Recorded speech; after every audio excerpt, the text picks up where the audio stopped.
We'll be a country of half-breeds. Don't care about nothing but getting laid and stealing chickens. Might as well just hand over the White House keys to the Ruskies and be done with it.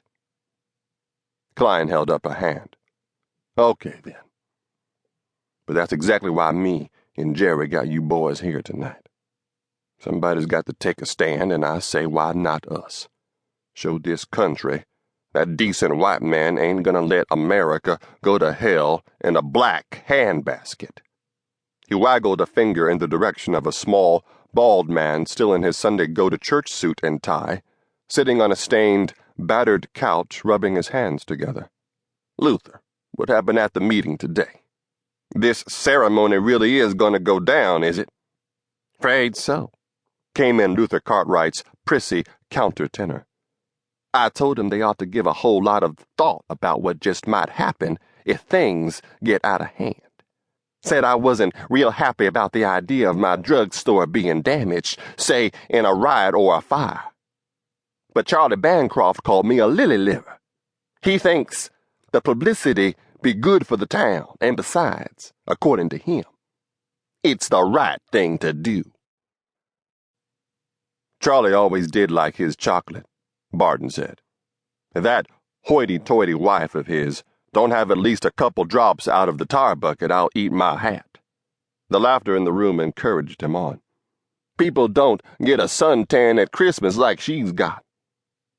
Well, don't worry none about your drugstore, Luther. Push comes to shove. It's far enough away from Charlie's grocery. You'll be okay. Wait a minute now, Klein shouted. Just hold on 1 minute. There ain't gonna be any fire, and no riot neither. Luther, you didn't let on about nothing, did you? Cartwright humped.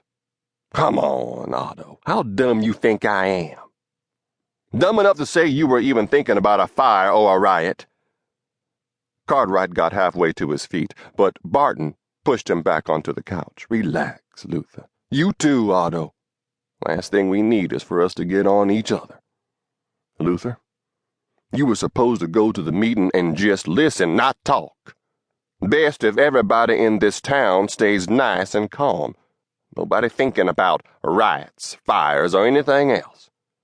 If we're gonna blow up a high school, we don't need the whole damn town pointing fingers in our direction.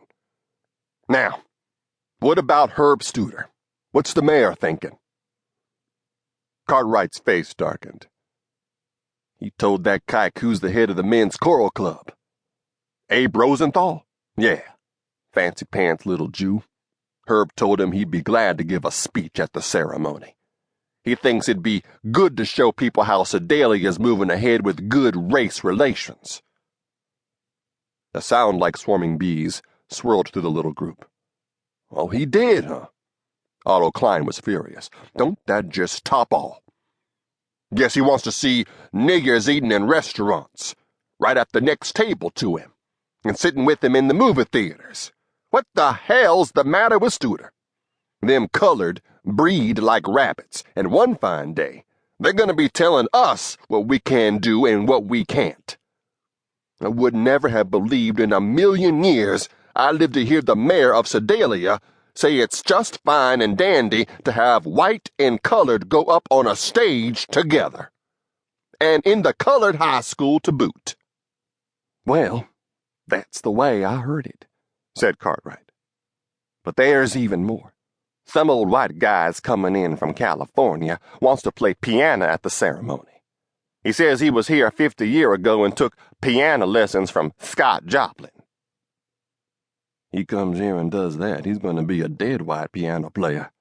That from Clay Clayton, an angular man with an uncombed thatch of gray hair cut short above his ears. They're going to find pieces of him come down to earth as far away as Kansas City. Rafe Anderson, the man who'd complained of the cold, patted Clayton on the shoulder. Damn right, Clay. Klein turned to Farnsworth. Johnny, you're sure you can handle this, huh? Once we get started, it'll be hard to back out. The little man rubbed at his bristly chin, then grinned. Work with dynamite. You don't get to be near as old as me if you ain't good and goddamn sure.